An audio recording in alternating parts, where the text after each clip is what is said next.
இயேசு உங்களை நேசிக்கிறார். பிரியமானவர்களே, இந்த நாளில் ஆண்டவர் நம்மளோடு பேசும்படியாய் வேதத்திலிருந்து ஒரு வசனத்தை கூட வாசித்து ஆண்டவர் இந்த நாளில் நமக்கு கற்றுக் கொடுக்கக்கூடிய காரியத்தை பார்ப்போம்.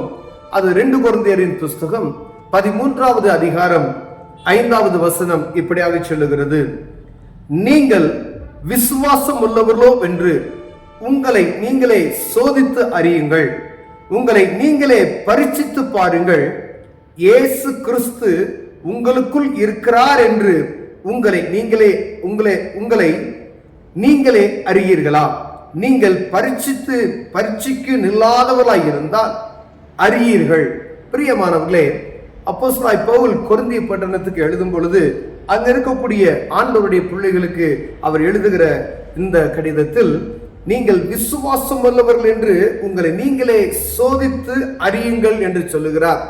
நம்ம ஒவ்வொரு நாளும் விசுவாசத்தில் உறுதியுள்ளவர்களாய் இருக்கிறோமா, விசுவாசம் உள்ளவர்களாய் இருக்கிறோமா என்று நீங்களே உங்களை சோதித்து அறிய வேண்டும் என்று சொல்லுகிறார். ஒவ்வொரு நாளும் ஒவ்வொரு மனிதனுக்கு ஒவ்வொரு பாடுகள் உண்டாகிறதை நாம் அறிந்திருக்கிறோம். ஒவ்வொரு நாளும் இன்னைக்கு இருக்கக்கூடிய ஒரு காரியத்தை நம்ம நல்லா இருக்கோம் அப்படின்னு சொன்னா நாளைக்கு ஒரு பிரச்சனையை நம்ம சந்திக்க வேண்டியது வரும். அப்பொழுது நாம் பாவம் செய்திருக்கிறோமா, ஆண்டவருக்குள் நிலைத்திருக்கிறோமா, இந்த நாளுக்குள்ள வேத வாசிப்பு எப்படி இருக்கு, இந்த நாளுக்குள்ள ஜெப நிலைமைகள் எப்படி இருக்குது, எனக்கும் ஆண்டவருக்கும் எவ்வளவு நெருக்கம் இருக்கிறது, நேற்றைக்கும் இன்றைக்கும் உள்ள காரியத்தை பார்த்து ஒப்பிட்டு ஒவ்வொரு நாளும் ஒப்பிட்டு பார்க்கணும். நம்ம அப்ப தேவ சமூகத்துல எனக்கும் ஆண்டவருக்கு இல்ல உறவு எப்படி இருக்கிறது, கிறிஸ்தவர்களாய் இருக்கிற நாம் ஆண்டவருக்கு எனக்கு இருக்கிற உறவை ஒவ்வொரு நாளும் சோதித்து அறியும்படியா ஆண்டவர் விரும்புகிறபடியினாலே இந்த வார்த்தையை நமக்கு எழுதி வைத்திருக்கிறார். பிரியமானவர்களே, ஏதோ 7 நாள் கழித்து ஆலயத்துக்கு கடந்து செல்லுவோம், வாரத்துக்கு ஒரு நாள் கடந்து சென்று அங்கு ஆண்டவருடைய சமூகத்தில் ஒரு பாவ அறிக்கையை செய்துவிட்டு அப்படி வருவது, அப்படிப்பட்டது ஒரு அனுபவத்திற்கு ஆண்டவர் விரும்பவில்லை.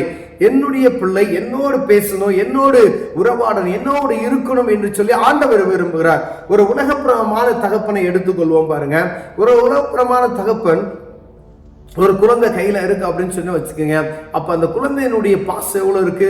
தகப்பன் வீட்டுக்குள்ள வந்ததுமே அந்த பிள்ளை என்னாச்சியும் ஓடி போய் தகப்பன் கிட்ட போய் பாசமா நின்று அன்பா அப்படின்னு சொல்லி கொஞ்சுகிறதை நாம் பார்க்க முடிகிறது. பிரியமானவர்களே, அப்ப தகப்பன் வந்ததுமே, வீட்டுக்குள்ள வந்ததுமே அப்போ கூட இருக்கும் பொழுது எப்பொழுதும் தூக்கியே சுமந்து செல்லும். பார்த்துருக்கீங்களா?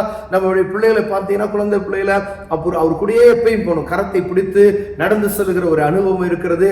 அதே போல எங்கு சென்றால் அவர்களோடு கூட கடந்து செல்கிறது, எப்பயும் படுத்துக் கொள்கிறதாலும் சரி, தூக்கி கொண்டு போறதாலும் சரி, எல்லா வேளையிலும் ஒரு பிள்ளை ஒரு தகப்பனை பற்றி கொள்ளுகிற ஒரு காரியத்தை நாம் உலகப்பிரமான காரியத்தை நாம் பார்த்திருக்கிறோம். பிரியமானவர்களே, ஒரு உலகப்பிரமான தகப்பனுகிட்ட ஒரு பிள்ளை எவ்வளவு பாசமா இருக்கிறது, அது ஒரு உதாரணம் தான். ஆனா பரம தகப்பன், இந்த உலகத்துல காணப்படுகிற ஒரு குறிப்பிட்ட 100 வருஷத்துக்கு வாழக்கூடிய 80-70 வருஷம் வாழக்கூடிய ஒரு மாம்சமா இருக்கக்கூடிய நம்ம தகப்பனாகி நமக்கு இவ்வளவு பாசம், பிள்ளைக்கு இவ்வளவு பாசம் அப்படின்ற பொழுது, வானத்தையும் பூமியும் படைத்தவர், நம்மளை சிருஷ்டித்தவர், இப்படிதான் நீ வாழணும், இப்படிதான் நீ இருக்கணும், என்ன போல அவனை உருவாக்கி இருக்கேன் என்று சொல்லி உருவாக்கின தேவன் என்ன செய்யறான்னு கேட்டீங்கன்னா, அவரோடு உருவாடுகிற அந்த ஐக்கியத்தை தேடுகிறார். பிரியமானவர்களே, அதுதான் பவுல் சொல்லுகிறார், நம்மை சோதித்து அறியுங்கள், விசுவாசம் உள்ளவர்கள் என்று உங்களை நீங்களே சோதித்து அறியுங்கள், உங்களை நீங்களே பரீட்சித்து பாருங்கள்.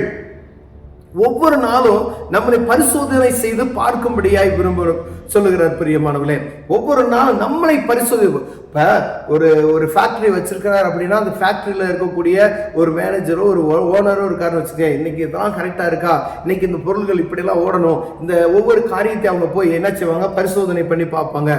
இல்ல இன்னைக்கு ஒரு மீட்டிங் இருக்கு அப்படின்னு சொன்னா, அந்த மீட்டிங் ஆயத்தம் உள்ள காரியம் எல்லாத்தையும் என்ன செஞ்சிருவோம், பரிசோதித்து பார்ப்போம், முன்கூட்டியே ஆயத்தமா இருக்கிறதா என்று. அப்ப ஒவ்வொரு நாளும் அதை என்ன செய்வோம், பரிசோதித்து பார்ப்போம். அதே போலதான் எனக்கும் ஆண்டவருக்கும் உள்ள காரியத்துல, ஆவிக்குரிய வாழ்க்கையில நம்ம நடக்கக்கூடிய மனிதர்கள் ஒவ்வொரு நம்மளை தனியா பரிசோதனை செய்து பாருங்கள் என்று சொல்லுகிறார். இயேசு கிறிஸ்து உங்களுக்குள் இருக்கிறாரா என்று உங்களையே நீங்கள் அறியீர்களா?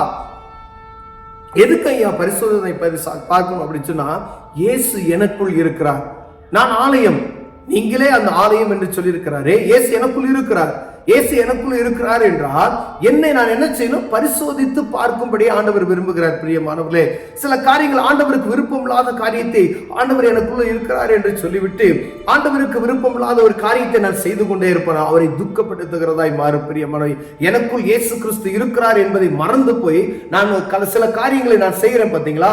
அதுதான் என்ன சொல்றாரு? நீ தன்னைத்தானே பரிசோதனை செய்து பாரு, பரிசித்து பாரு அப்படின்னு சொல்லுகிறார். இப்போ ஒவ்வொரு நாளும் இந்த பரிசோதனைக்குள்ளாய் நாம் கடந்து செல்வதற்கு ஆண்டவர் விரும்புகிறார். உங்களை நீங்களே அறியீர்களா? நீங்கள் பரீட்சைக்கு நில்லாதவர்களாக இருந்தால் அறியீர்கள்.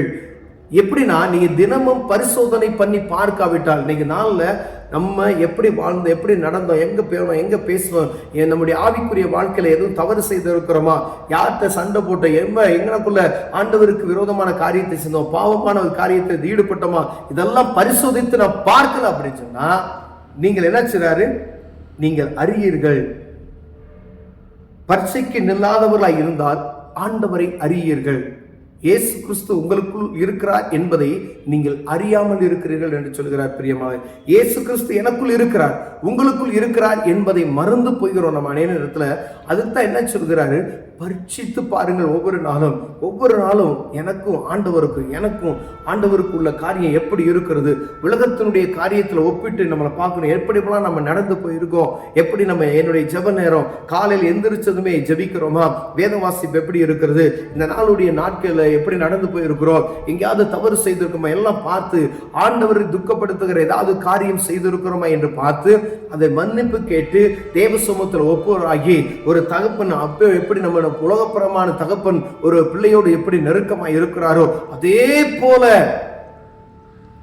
இருக்க ஆண்டவர் விரும்புகிறார். பிரியமானவர்களே, ஆனா உலகப்புறமான தகவல் ஒரு நாள் கைவிட்டுருவார்.